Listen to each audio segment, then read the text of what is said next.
아버지, 지난 밤도 저희들 평안히 쉼을 주시고 또 이 아침 다시금 하늘의 만나로 저희들 주님 먹여주시오니 감사드립니다. 주님, 저희들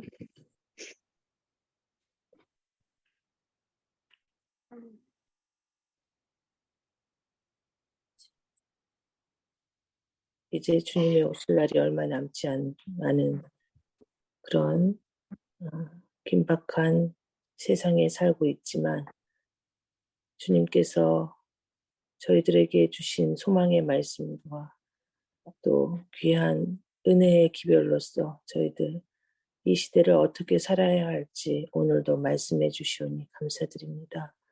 주님, 저희들 주님의 말씀 따라 순종하며 살아갈 수 있도록 오늘도 주님 말씀해 주시고 또 성령님이 함께 하셔서 저희들 매 순간순간의 삶이 주님 안에서 주님의 자녀답게 아름답게 살아갈 수 있도록 도와주시옵시고 저희들의 모습 속에서 주님 이웃과 가족과 또한 형제와 자매들이 또한 자녀들이 서로 주님의 자녀로 변화되어가는 모습이 보여질 수 있는 그런 저희들이 될 수 있도록 은혜 주시옵소서. 아멘. 몸과 마음이 연약한 성도들이 저희 교회에 계십니다.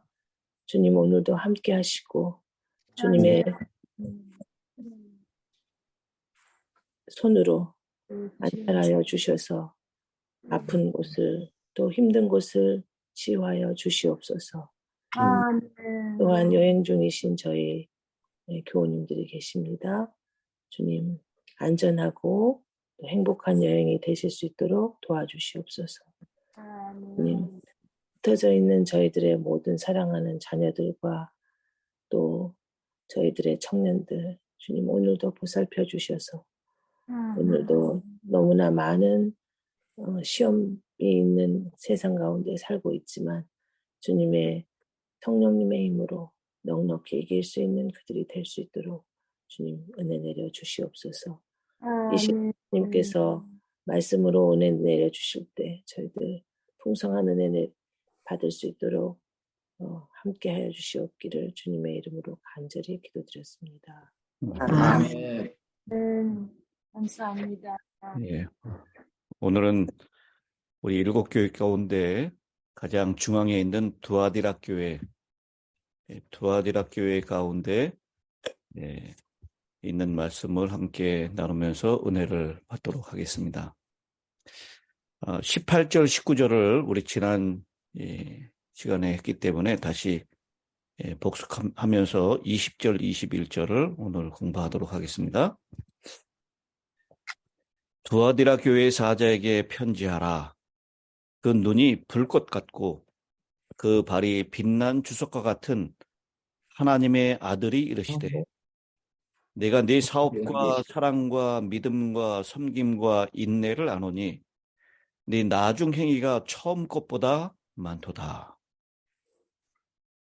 각 시대 일곱 교회는 소아시아에 위치한 일곱 지역에 있었던 교회일 뿐만 아니라 각 시대를 대표하는 일곱 예수님 승천부터 재림 때까지의 일곱 시대를 구분한다라고 말씀을 드렸습니다. 또한 지역에 있는 교회, 그 시대의 일곱 시대를 구분할 뿐만 아니라 우리 각자 개인들의 영적인 상태에 따라서도 적용을 할 수 있다라고 말씀을 드렸습니다. 이 일곱 교회를 살펴보면서 지금 오늘을 살고 있는 우리 성도님들은 나는 지금 어느 교회 상태에 있는지 스스로 한번 자문자답해 보시기 바랍니다. 그리고 하나님의 각 교회의 형편에 따라서 나타난 모습이 다 다르고요. 그리고 책망과 칭찬이 다르고 그리고 처방이 다 다릅니다. 그래서 우리 개인 성도님들에게 나는 지금 에베소 교회에 있는 상태인지 아니면 서머나 교회에 있는 상태인지, 두아디라 교회의 상태인지, 지금 시대는 라오디게아 시대인데요. 성도들의 형편은 이렇게 7교회의 모습으로 다 다를 수 있다는 것입니다. 그래서 그냥 말씀을 지식적으로만 듣는 것이 아니라 예수님의 처방을 우리 생애 개인에 잘 적용할 수 있는 그런 성령님의 은혜가 우리 모두에게 있게 되기를 바랍니다. 아멘. 19절에 네 사업과라고 했는데요. 그 사업과라고 하는 단어하고 그 후반에 나오는 나중행위라고 하는 단어, 그게 똑같은 언어로 사용됐습니다. 그래서 사업하고 행위, 이것은 똑같은 헬라어로 사용했다는 것을 기억하시고요. 그래서 그냥 내 사업하면 비즈니스 이렇게 생각할 수 있는데 그냥 쉽게 얘기해서 네 행위, 근데 그 행위가 사랑과 믿음과 섬김과 인내의 행위였다. 근데 그 행위는 처음 행위보다 나중 행위가 점점 더 많았다라고 그렇게 칭찬을 듣는 장면을 우리가 보게 됩니다. 그래서 지난 시간에 우리가 이 종교 암흑 시대에, 캄캄한 시대에 진리를 수호하고 전파한 사람들의 모습을 쭉 살펴보았습니다. 왈덴센도 있었고 종교개혁의 새벽별이라고 불려지는 위클립도 있었고요. 그 다음에 얀 후스, 제롬, 보헤미아 형제단 이렇게 우리가 지난 시간에 살펴봤습니다.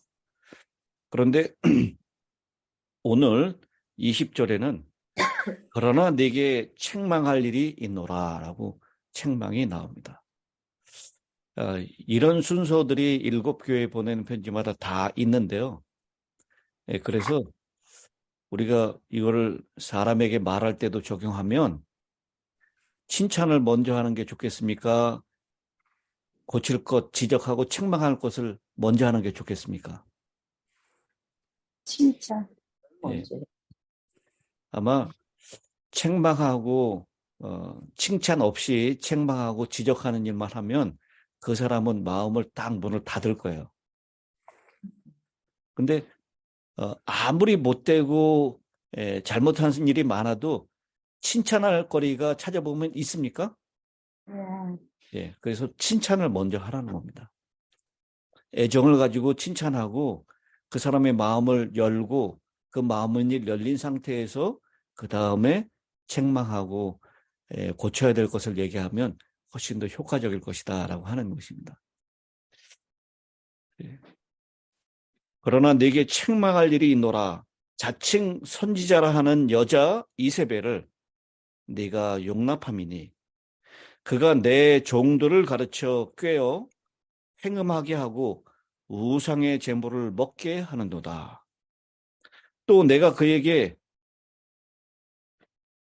회개할 기회를 주었을 때 자기의 음행을 회개하고자 하지 아니하는도다. 여기 예수께서는요, 요한의 신앙적 대적을 가리켜서 이세벨의 추종자라고 부릅니다. 그녀가 누구이든지 이 이세벨의 가르침, 이세벨을 용납한 그 결과는 행음하게 하고 우상의 제물을 먹게 하는 것이다 라고 했습니다. 요 똑같은 이 결과가 12장 14절에 나오죠. 발람의 교훈을 지키는 자들이 있도다. 발람이 발락을 가르쳐 이스라엘 자손 앞에 걸림돌을 놓아 우상의 제물을 먹게 하였고 또 행음하게 하였도다. 이와 같이 내게도 니골라당의 교훈을 지키는 자들이 있도다.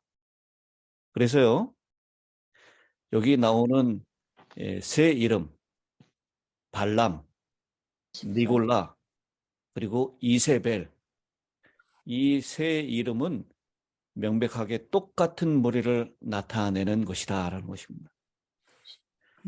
이들은 똑같은 문제, 즉 우상에 바쳐진 제물을 먹는 일과 행음하는 일에 관계되어 있기 때문입니다.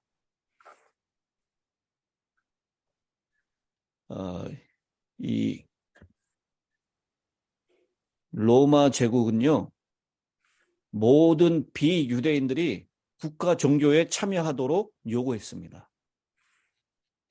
로마인들은 모든 종류의 종교적인 행사에 관용을 베풀었지만 그들의 종교가 무엇이든지 간에, 그리고 그들이 어디로부터 왔든지 간에 로마 사회의 공공 행사와 예식에는 모두가 참여하기를 기대했습니다. 그런 행사들은 보통 이 미국에서 독립기념일에 이루어지는 행진과 같은 것이었습니다.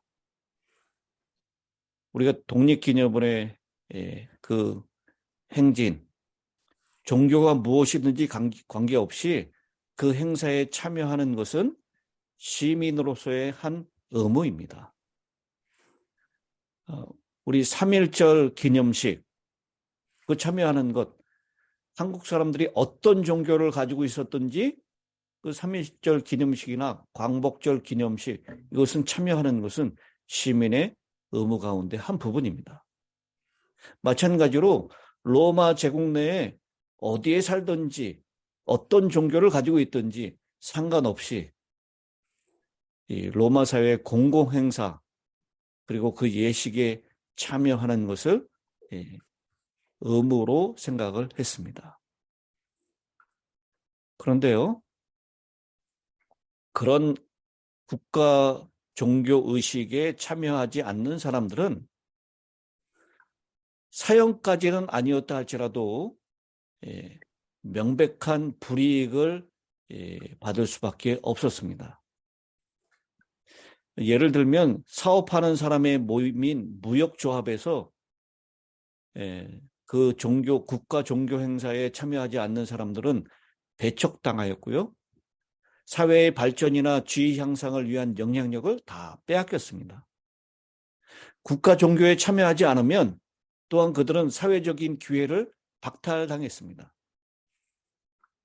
로마의 국가, 종교를 피하는 사람은 결국 가난하게 되고 무능하게 되고 사회적으로 버림을 당하게 되는 결과를 맞는 것입니다.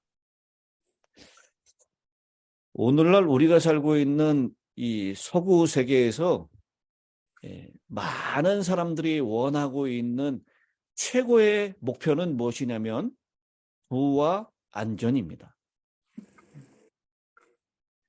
맞습니까? 네. 예, 부와 안전. 우리 근데 이 동양의 이 선비의 나라였던 한국의 가치는 좀 달랐죠. 우리 뭐 조선시대 이렇게 그 시대만 해도 부와 안전보다도 뭐가 더 우선했습니까? 교와 충성이요. 예, 명예, 사회적인 지위, 이게 더 우선했습니다. 그래서 가난한 양반이라도 채통을 잃지 않으려고 노력을 많이 했죠. 그리고 양심을 팔면서 부를 쌓기보다는 오히려 청렴한 생활을 하는 양심을 가진 사람들이 그때의 가치관이었습니다. 그런데 이제 서구 세계를 물론하고 우리 한국 사회, 동양 세계도 마찬가지로 부자가 되는 것, 그리고 무엇보다도 더 안전하게 되는 것, 그것이 지고한 목표가 되었다라고 하는 것입니다. 그렇지만 그리스 로마 세계에서는요, 더 높은 목표가 있었는데 그것은 사회적인 지위가 바로 그것이었습니다. 명예, 사회적인 위치, 이것이 당시의 최고의 목표였습니다. 사람들의 존경을 받거나 명예를 얻지 못하는 사람들은 수치스러운 사람으로 간주되는 그런 세상이었습니다. 이런 세상에서 그리스도인들이 삶과 행위의 제한으로 공동체 안에서 명예와 지위를 놓치는 것은 어쩌면 당연지사였습니다. 그러므로 로마의 국가 종교에 참여하기를 거절했던 1세기의 그리스도인들은 사업과 시민생활 그리고 사회활동에 치명타를 입었습니다. 복음은 공짜였지만 이 복음은 우리의 명예, 가족, 직업, 심지어는 우리의 목숨까지도 잃게 할 수 있었습니다.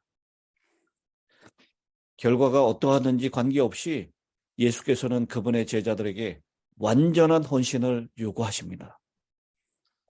하지만 그분께서는 이 완전한 헌신에 대하여 이 세상의 삶에서의 목적과 의미, 그리고 다가올 삶에서의 높이 들려질 지위를 보상하십니다. 이 세상의 가치관을 따라서 사회적인 지위와 명성을 얻기 위하여 적당하게 세상과 타협하는 것이 아니라 하나님이 주신 그 진리에 온전하게 헌신하고 순종하는 것을 주님께서는 원하시고 계시는 것입니다. 예.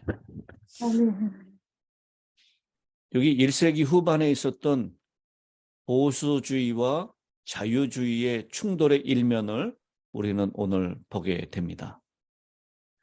보수주의는 의심할 여지 없이 10계명 가운데 몇 번째 계명을 말씀할까요? 오늘 이 본문에 따라 10계명 가운데 몇 번째 계명입니까? 7째. 7번째 계명이에요. 간음하지 말라라는 거. 그런데요, 신실한 기독교인이 이 로마 국가에서 주관하고 있는 종교 행사에 참여했다고 생각을 해보십시오. 거기에서 무슨 일이 이루어질까요? 이교의 로마의 국가 종교 행사는요, 거의 대부분이 우상에게 바쳐진 제물을 먹는 일로 시작을 합니다. 그리고 거기에는 빠짐없이 술도 있었겠죠. 그리고 그 이어지는 그 모든 예식의 한 부분은 결국 매춘으로 이어집니다.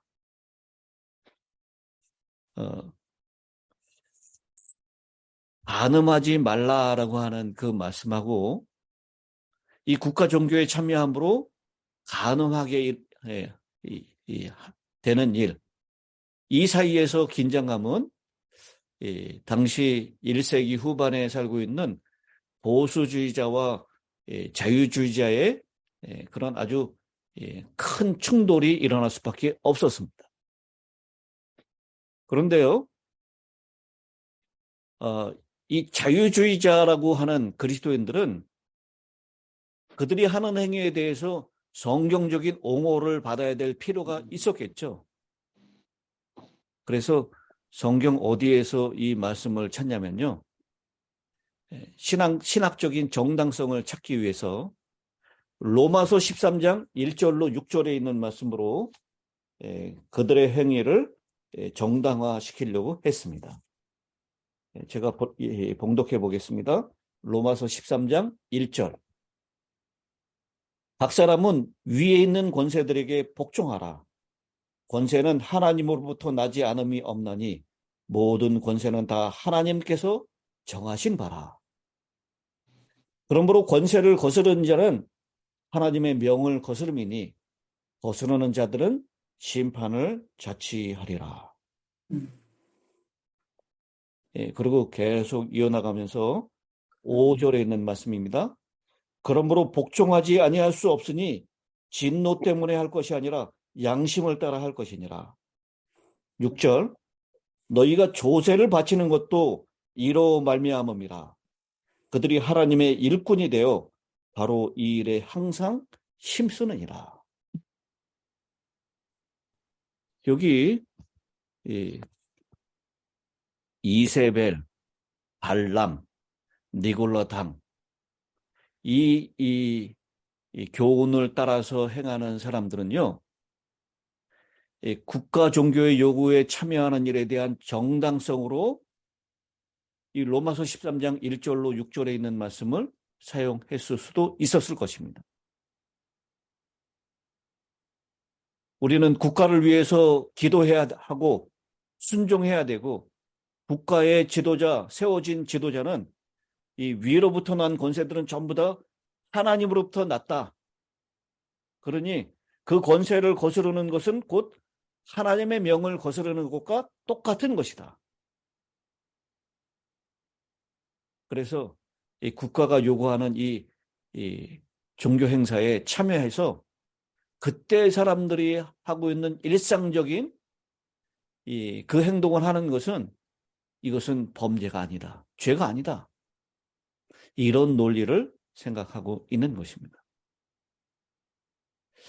그리고요, 사도 바울이 고린도전서 8장과 또 10장에서 우상에게 바쳐진 제물을 먹는 것은 큰 문제라고 했습니까? 아니면 그건 아무것도 아니라고 했습니까? 아무것도 아니다. 아닙니다. 예. 우상에게 바쳐진 이 제물을 먹는 것은 아무것도 아니다. 왜요? 믿음이 있는 사람들에게 해당되는 얘기죠. 예, 이 우상은 이거 가짜고, 우상은 아무것도 귀신이 그것은 그렇게 중요한 존재가 아니기 때문에, 그래서 우상에게 바쳐진 제물을 먹는 것은 큰 문제가 아니다라고 얘기를 했습니다. 그런데 바울 서신의 바울의 입장과 요한계시록에 지금 요한이 기록할 당시의 입장은 상당히 달라진 것처럼 보입니다. 적어도 바울이 이 고린도전서를 기록했던 그때 당시하고 요한계시록을 기록하는 그때 당시하고는 시간적으로 한 40년이 흘러갔습니다. 그래서요, 이 요한이 썼던 때하고 바울이 서신을 쓸 때하고는 상황이 확실히 변화된 것 같다라고 생각을 합니다. 변화되는 상황 때문에 과거에는 용납되었을 행동들이 더 이상 용납되지 않았던 것 같습니다.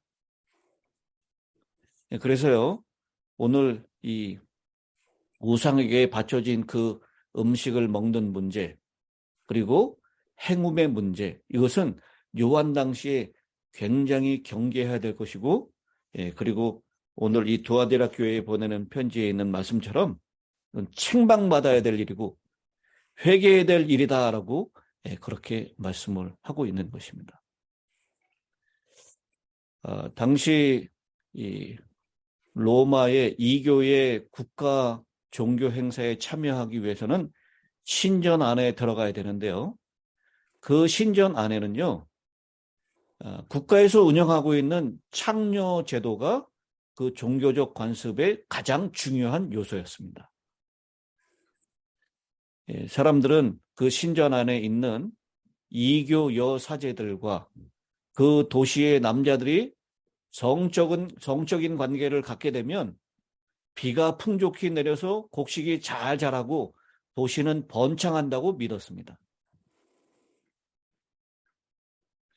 그래서 고대 사회에 이 신전에 있는 여사제들과 도시에 있는 남자들이 함께 매춘을 하게 되면, 그러면 이 도시가 잘 되고 부흥하게 될 것이다라고 그렇게 믿었던 것입니다. 근데 이것에 참여하지 않는 사람들은 공동체의 복지에 적대적인 사람으로 간주될 수밖에 없었습니다. 그래서 그 국가 종교 예식에 참여하지 않는 사람들은 당연히 사회적인 지위와 명예를 빼앗기게 되고요. 그것은 가난으로, 소위 사회적인 왕따로 몰리게 되고 가족들에게도 버림을 당하게 되는 그런 일을 하게 됐다라고 하는 것입니다.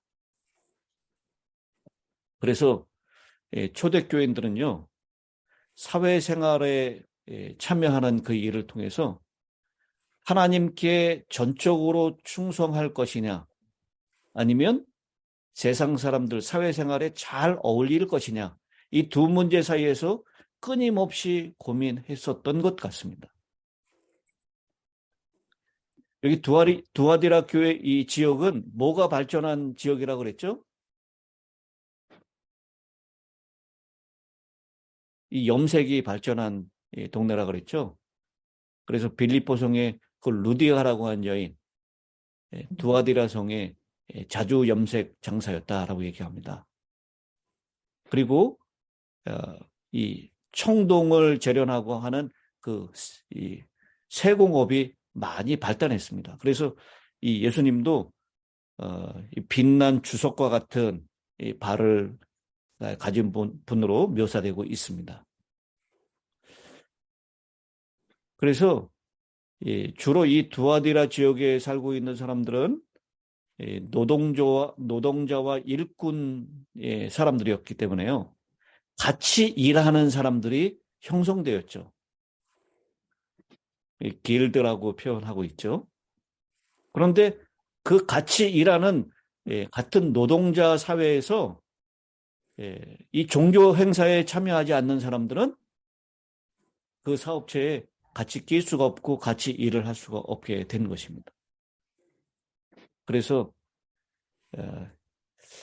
이 편안한 사회생활을 위해서 결국 그들은 타협할 수밖에 없게 됐고요. 그리고 그들이 하는 그 모든 일들은 정당성을 찾기 위해서 성경의 한 구절들을 발견해서 그 구절들을 나름대로 해석하는 그 일을 하게 됐다라고 하는 것입니다. 그래서 이 두아디라 교회의 이 모습을 통해서 역사가는 뭐라고 평가를 하고 있냐면, 이 버가모 시대는 AD 313년부터 538년까지죠. 이 시대는 교권과 정권의 연애 시절이었다라고 한다면, 이 두아디라 시대 538년부터 1517년까지 이 시대는 교권과 정권의 결혼 생활의 시대로 비유할 수 있다라고 얘기를 하고 있습니다. 여러분, 이세벨이 어떤 여자인지 여러분 잘 아시죠? 북방 이스라엘의 7대 왕이었던 아합의 처였는데요. 이 당시에 정권을 가지고 있었던 아합과 당시에 교권을 장악하고 있었던 이세벨이 서로 결혼한 시대입니다. 그래서 세상의 권력과 교회의 권력, 정권과 교권이 완전히 결합돼서 결혼한 상태, 그것을 두아디라 교회의 상태다라고 얘기를 합니다. 아시는 대로 이 이세벨은 아세라 선지자하고 바알 선지자 850명을 그 선지자들과 함께 자신의 식탁에서 매일 식사를 같이 했다라고 얘기를 합니다. 이스라엘 종교가 그때 당시에 완전히 바알과 아세라를 섬기는 종교로 완전히 대치되었습니다. 캄캄한 시대가 되었습니다. 하나님을 잃어버리고 세상과 깊이 타협하는 그런 시대가 된 것입니다. 그런 시대를 통해서 주님께서는 오늘 이세벨을 용납했다. 그리고 하나님을 믿는다라고 얘기하면서 철저하게 타협한 모습으로 자신들의 행위를 성경에서 그들의 행위를 정당화시킬 수 있는 그런 말씀들을 이용해서 진리와 이 세상과 타협한 그런 이 두아디라 교회를 향해서 주님께서는 회개하도록 기회를 줬지만 그 음행을 회개하고자 하지 않는다라고 말씀을 하고 있습니다. 오늘 주님의 음성을 듣는 우리 모두가 되시기를 바랍니다. 최영복 목사님 마지막 끝기도를 부탁드리겠습니다. 다 같이 기도하겠습니다. 하늘에 계신 아버지, 오늘 일국교회 배우는 중에 두아 교인 배웁니다. 회개할 기회를 주었는데 하지 않았다고는 책망을 들으면서 마치 우리들 라오디게아 마지막 시대에 사는 우리들을 생각하게 됩니다.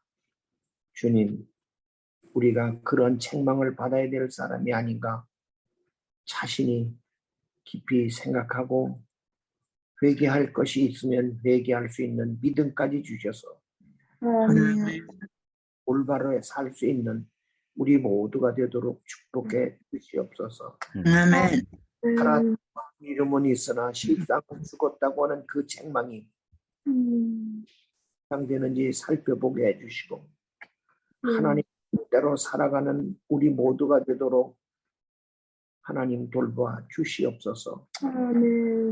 오늘 돌보면 자질해 줄 수밖에 없는 연약한 믿음, 네, 크신 은혜하고 의지하며 살아가겠습니다.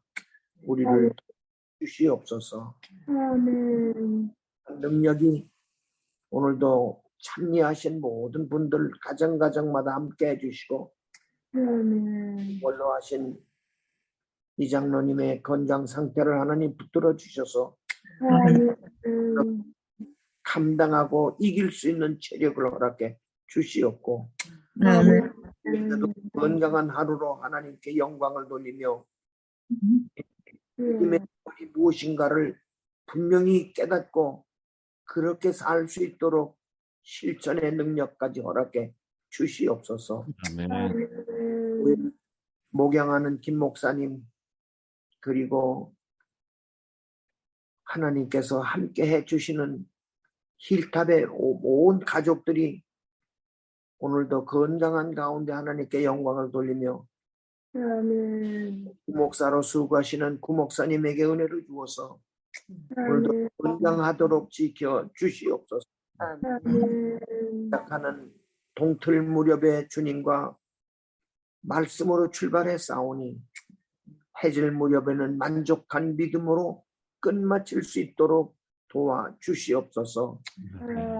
하나님의 은혜가 우리와 참여하지 못한 가족들, 청년들, 어린아이들까지 하나님의 거룩한 손길이 함께 주시기를 예수님 이름으로 간절히 기도하옵나이다. 아멘. 아멘.